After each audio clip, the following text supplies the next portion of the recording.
Olá, vamos dar continuidade às nossas aulas de BIM. Hoje nós vamos falar sobre os usos BIM. Um uso BIM ele é definido como um método de aplicação do BIM. Ele vai acontecer em um determinado momento do ciclo de vida da construção. Ele vai ser responsável por atingir um ou mais objetivo esperado dentro de um projeto ou de uma implementação. Os usos BIM vão servir então para comunicar com precisão a finalidade e o contexto de uma implementação BIM para um projeto ou para uma instalação. É definida então uma classificação dos usos BIM, e essa classificação vai servir para estabelecer uma linguagem para poder se contratar um projeto em BIM de maneira correta, definir os requisitos precisos das equipes em todas as fases do projeto, padronizar a terminologia da troca de informações ao longo desse projeto e permitir uma melhor comunicação dos propósitos e métodos da implementação do BIM ao longo de todo o ciclo de vida dessa instalação. A gente vai ver agora duas classificações do BIM, a classificação por fases e a classificação por objetivos. A primeira delas, então, é a classificação por fases. Em 2009, a Penn State University publicou mais de 100 usos do BIM e destacou entre esses os 25 mais utilizados. Eles estão traduzidos no Manual de Implementação BIM da CEBIC, que está aí na nossa biblioteca. Esses 25 usos foram distribuídos, então, entre as fases do ciclo de vida da construção, divididas em 4: o planejamento, o projeto, a construção e a operação. Na fase de planejamento, nós temos então a modelagem das condições existentes, a estimativa de custos, o planejamento, a programação e as análises locais. Veja que apesar de começar na fase de planejamento, esses usos BIM eles também permeiam outras fases do ciclo de vida. Na fase de projeto, a gente tem a revisão dos projetos, o design autoral, que seria a criação de projetos novos para determinado empreendimento, a análise luminotécnica, análise energética, análise mecânica e outras análises em geral, que são feitas normalmente por equipes multidisciplinares, além de avaliações tipo LEED, de sustentabilidade e validações de códigos e classificações. Na fase de construção, nós temos a coordenação espacial 3D, ou seja, utilizar a metodologia BIM e os modelos BIM para acompanhar a construção de maneira tridimensional. Temos também o planejamento de utilização do modelo BIM, o projeto do sistema de construção, a fabricação digital e o planejamento de controle tridimensional. Na fase de operação foram destacados os seguintes usos: a modelagem de registros, ou seja, registrar em modelos tridimensionais o que acontece durante a vida útil do empreendimento, o planejamento da manutenção através do modelo BIM, análises diversas do sistema construído, a gestão dos ativos, o gerenciamento dos espaços, além de planejamento anti-desastres. Esses são, então, os 25 usos destacados pela Penn State University e traduzidos pela CEBIC. Dentre eles, a CEBIC ainda destacou os mais utilizados no Brasil, que são os que iniciam lá no planejamento, como a modelagem das condições existentes, as estimativas de custo, o planejamento, a programação e as análises locais, além de todas as análises durante o projeto,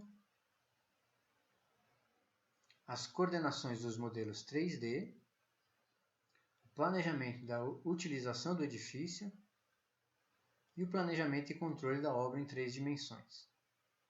E na fase de operação, no Brasil, destacou-se então a modelagem de registros, o planejamento de manutenção e a análise do sistema construído. Por essa classificação, basta o gerente BIM ou a equipe de implementação BIM de um projeto identificar qual o uso do BIM vai ser importante durante o processo de planejamento, projeto, construção e operação desse empreendimento. Vamos ver agora uma outra classificação, a classificação por objetivos. Em 2013, a mesma Penn State University revisou e publicou uma nova classificação dos usos do BIM baseada nos objetivos. Essa publicação define diretrizes para a classificação e seleção dos usos do BIM com maior rigor e mais precisão, que vão ajudar a enquadrar esses usos em todos os tipos de implementação BIM. Essa metodologia classifica os usos do BIM, primeiro, em 5 objetivos principais, que são a organização, a geração, a análise, a comunicação e a realização. A estrutura da classificação por objetivo se dá da seguinte forma. Primeiro, se define então os objetivos do uso do BIM, que é o propósito específico que se quer alcançar na implementação BIM em determinado empreendimento ao longo de toda a vida útil dessa instalação. Então se distribui aqueles 5 objetivos e deles se define propósitos mais específicos, como em organizar, qualificar, monitorar, capturar e quantificar. Em gerar, se define então os propósitos mais específicos, como especificar, dimensionar e dispor. Já em analisar, se define como propósitos específicos, coordenar, prever e validar. Em comunicar, se divide então em visualizar, desenhar, transformar e documentar. Já na parte de realização, se define como propósitos específicos, fabricar, montar, controlar e regular. Feito isso, se classifica então as características desses usos. Essas características vão definir o uso do BIM com mais precisão do que simplesmente a finalidade dele.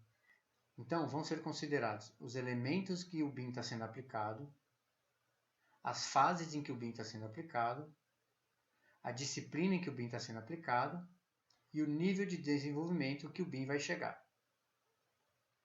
Vamos entender melhor essa estrutura na parte dos objetivos. A gente pode entender por organizar como coletar informações da instalação. Ao qualificar essas informações, estamos falando de caracterizar e identificar o status dos elementos dessa instalação. Monitorar significa coletar informações sobre o desempenho dessas instalações. Capturar, por sua vez, é entendido como sendo representar ou preservar o status atual das instalações e seus elementos. Já quantificar prevê, então, expressar ou medir a quantidade desses elementos dentro da instalação.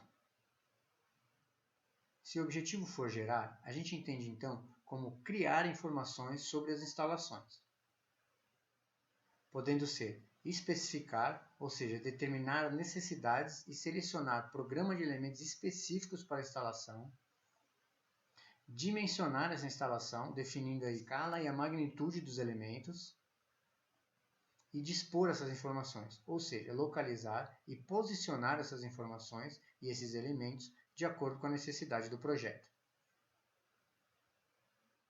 No objetivo de analisar, ou seja, examinar os elementos para que a gente possa compreendê-los, a gente pode ter a finalidade de coordenar, ou seja, garantir a eficiência e a harmonia dos elementos e o relacionamento entre eles dentro de uma instalação. A gente pode ter o objetivo de prever, ou seja, prever o desempenho futuro das instalações e de seus elementos, ou seja, verificar ou validar a precisão das informações colocadas ou extraídas dos elementos e da instalação. No objetivo de comunicar, ou seja, apresentar informações de forma que a gente consiga compartilhar e trocar essas informações de maneira precisa e correta. Mais especificamente, esses objetivos podem ser de visualizar, ou seja, formar uma representação precisa e correta de uma instalação e de todos os seus elementos. Pode ser de desenhar, que seria fazer essa representação simbólica do que é a instalação e seus elementos. E transformar, ou seja, modificar ou traduzir essas informações para serem usadas em outro processo. Além de tudo, um dos objetivos principais na fase de comunicação é a documentação, que vai exatamente criar um registro das informações das instalações, incluindo aí as informações necessárias especificando com precisão todos os elementos da construção. Um outro objetivo pode ser o de realizar, que seria a execução. Então, é criar ou controlar um elemento físico usando as informações da instalação que foram geradas na etapa de projeto. Mais especificamente, o uso pode ter o objetivo de fabricar, ou seja, usar as informações da instalação para fabricar seus elementos e, assim, poder montar, ou seja, usar as informações da instalação para reunir os elementos que são separados. Um outro uso pode ser também o de controlar, que seria usar as informações da instalação para manipular a operação dos equipamentos instalados e construídos. E mais especificamente, o BIM também pode ser usado com o objetivo de regular, ou seja, usar as informações da instalação para informar e fiscalizar a sua operação. Além dos objetivos, então, o uso do BIM pode ser classificado quanto à sua característica. Então, a gente pode classificar o BIM quanto ao elemento, o sistema da instalação em que o uso do BIM será implementado, ou em sua fase, em que fase do ciclo de vida o BIM vai ser implementado. Podemos também classificar pela disciplina, ou seja, qual o agente ou disciplina pelo qual o BIM vai ser implementado. E, por fim, o nível de desenvolvimento, ou o grau de precisão e detalhamento com o qual o BIM vai ser implementado. Com essa estrutura, faz-se então a seleção dos usos do BIM, levando em consideração também a missão, ou seja, o propósito do projeto, além da visão, que é a imagem do projeto depois do uso do BIM, e os objetivos específicos que esse projeto deseja realizar. Além disso, é importante considerar também os resultados que se pretende chegar depois da implementação do BIM. Com isso em mente, parte então para identificar os objetivos, os propósitos primários, secundários e terciários, e com eles em mente, determina-se então as características desses objetivos, os elementos, as fases, as disciplinas e o nível de detalhamento. Ao final desse processo, consegue então se determinar com precisão todos os usos BIM para um empreendimento. Um projeto pode então apresentar um ou inúmeros usos BIM, que vão surgir do cruzamento de todos esses objetivos com suas características. Isso vai depender do nível de implementação do BIM para determinado projeto. Com essa classificação, então, fica muito mais preciso a definição de cada um dos usos BIM para determinado empreendimento. Essas são as formas, então, de determinar os usos BIM. Com isso, é possível saber, prever e planejar os usos corretos do BIM ao longo do processo que o empreendimento requer, evitando assim desperdícios e gasto de energia em atividades que não vão ter utilidade para o processo que se quer implementar. Com essas informações, vocês podem agora desenvolver a tarefa que está proposta. Até mais!